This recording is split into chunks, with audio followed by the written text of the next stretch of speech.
J'avais renoncé dans un premier temps à faire une intervention sur le dernier numéro du Courrier International qui est sorti aujourd'hui.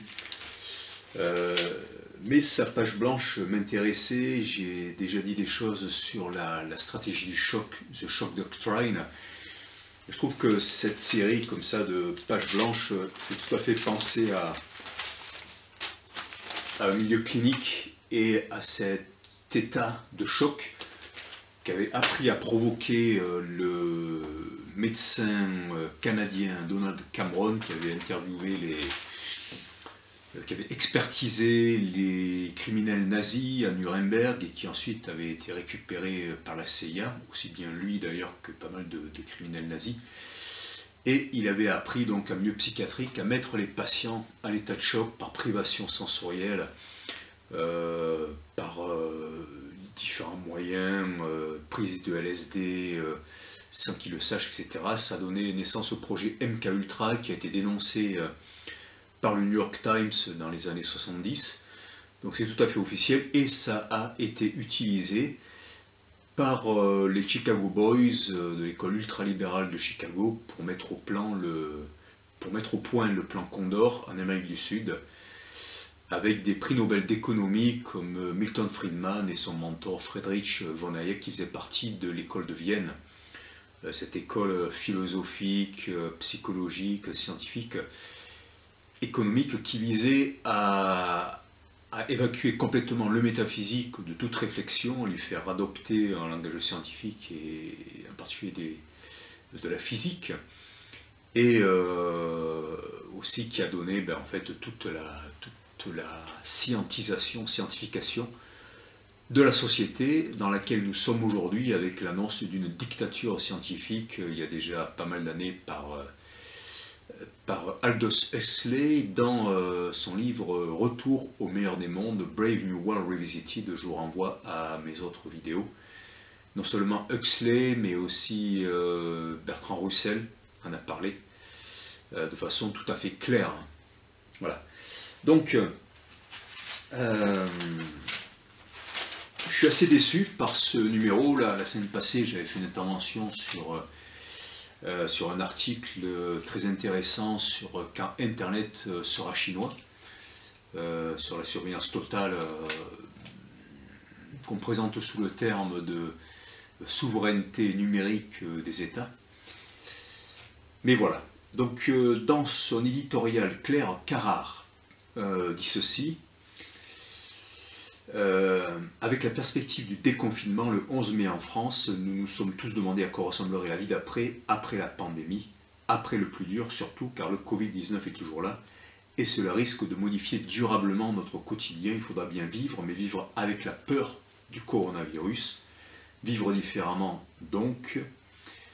Voilà, donc il y a ces prophéties autoréalisatrices appuyées par des scientifiques, alors que de nombreux experts du monde ont bien dit que le coronavirus c'était quand même une grippe certes agressive, mais qui en termes de mort n'était pas plus dangereuse qu'une autre grippe, et surtout que les mesures qui avaient été prises étaient catastrophiques. Et c'est là où je veux en venir, parce que je suis tombé sur un texte de Naomi Klein. Alors c'est la fameuse altermondialiste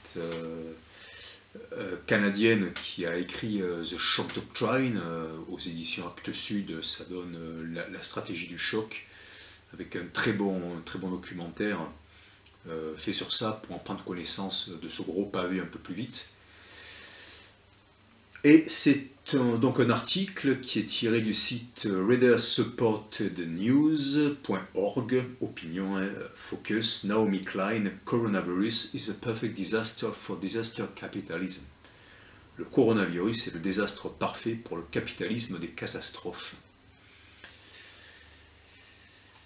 Et c'est daté du 14 mars 2020. Une interview de Marie Solis pour le magazine Vice. Je ne sais pas si c'est un titre en ligne ou un titre papier. L'introduction du site. Naomi Klein explique comment les gouvernements et l'élite mondiale vont exploiter une pandémie. Le coronavirus est officiellement une pandémie mondiale qui a jusqu'à présent infecté 10 fois plus de personnes que le SRAS.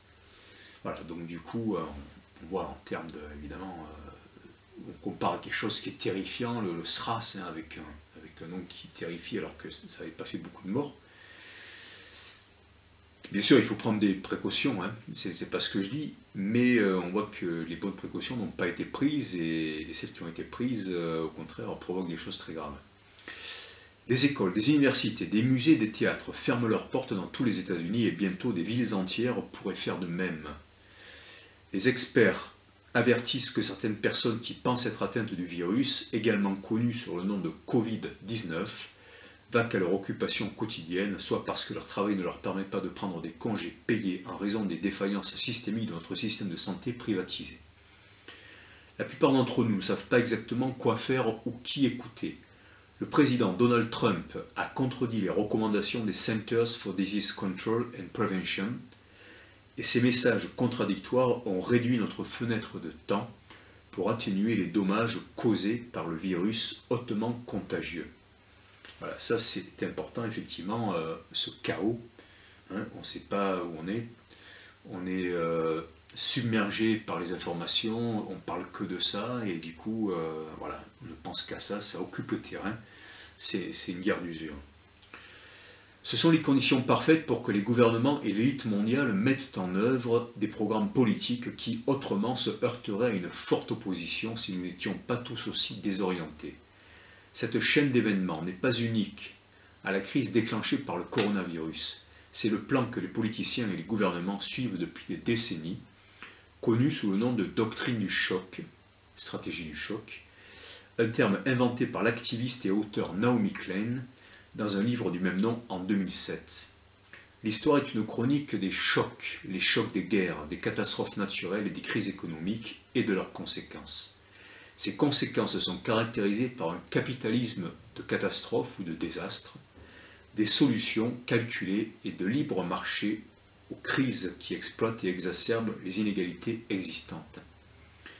Selon Mme Klein, nous voyons déjà le capitalisme catastrophe se manifester sur la scène nationale. En réponse au coronavirus, M. Trump a proposé un plan de relance de 700 milliards de dollars qui inclurait des réductions de charges sociales, ce qui dévasterait la sécurité sociale, et fournirait une aide aux industries qui perdront des affaires à cause de la pandémie. Ils ne font pas cela parce qu'ils pensent que c'est le moyen le plus efficace d'alléger les souffrances pendant une pandémie. Ils ont ces idées qui traînent et qu'ils voient maintenant une opportunité de mettre en œuvre, a déclaré Mme Klein.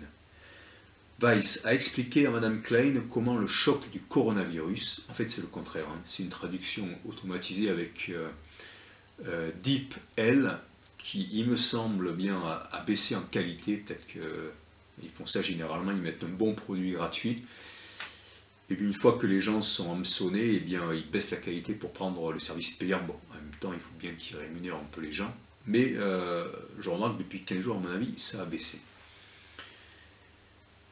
Donc, Mme Klein a expliqué à Weiss comment le choc du coronavirus est en train de céder la place à la chaîne d'événements qu'elle avait décrite il y a plus de 10 ans dans la doctrine du choc. Cette interview a été légèrement modifiée pour des raisons de longueur et de clarté. Question. Commençons par l'essentiel. Qu'est-ce que le capitalisme catastrophe? Quel est son rapport avec la doctrine du choc? Réponse. La façon dont je définis le capitalisme catastrophe est très simple.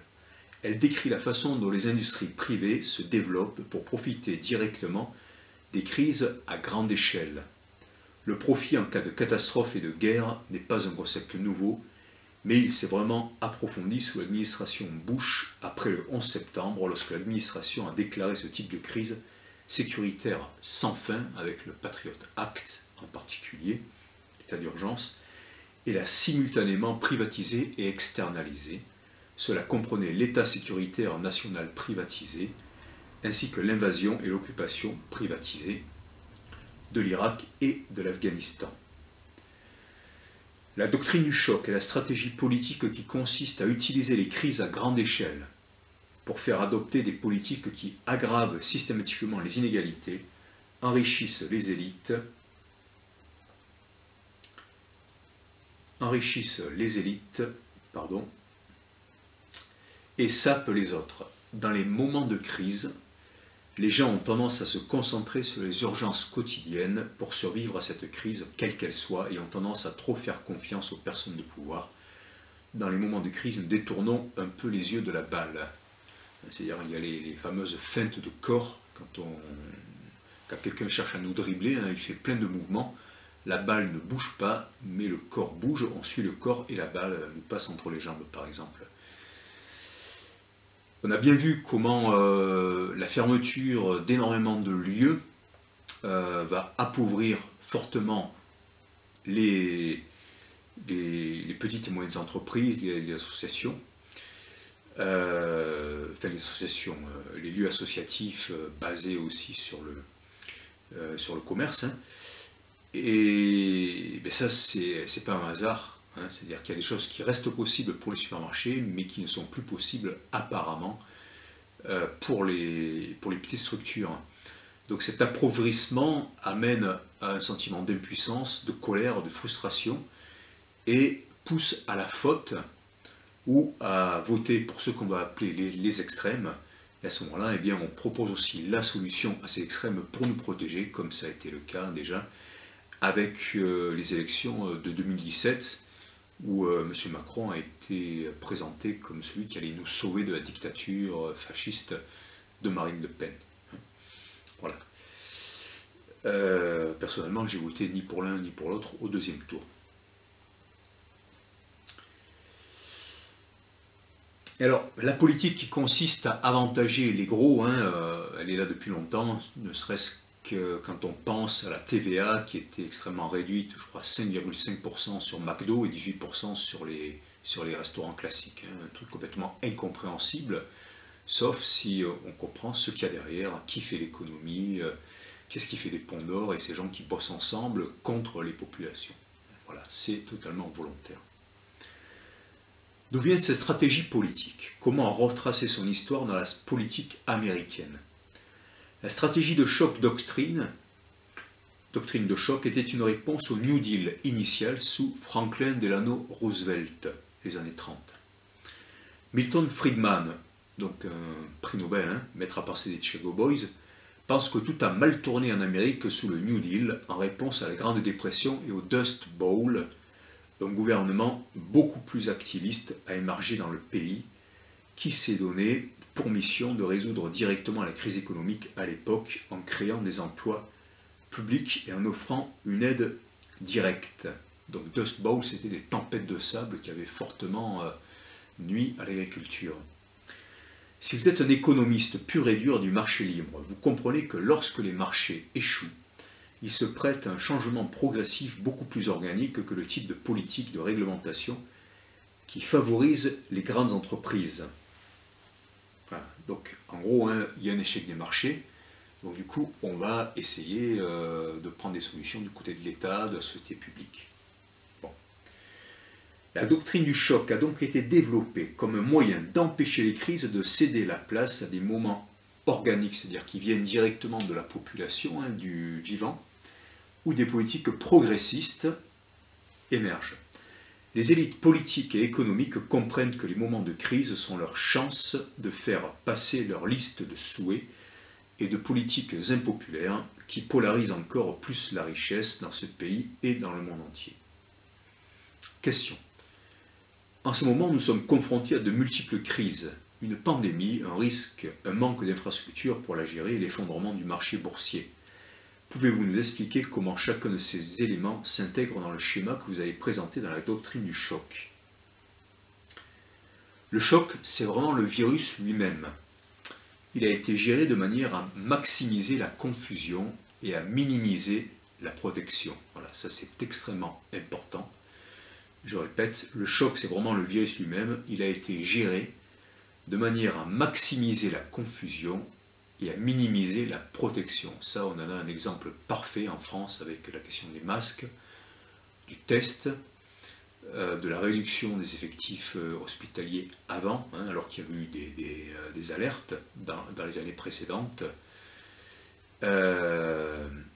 Et puis, voilà, des choses complètement contradictoires, hein, de tous les côtés. Je ne pense pas que ce soit une conspiration. Là, elle parle du virus lui-même. C'est juste la façon dont le gouvernement américain et Trump ont complètement mal géré cette crise.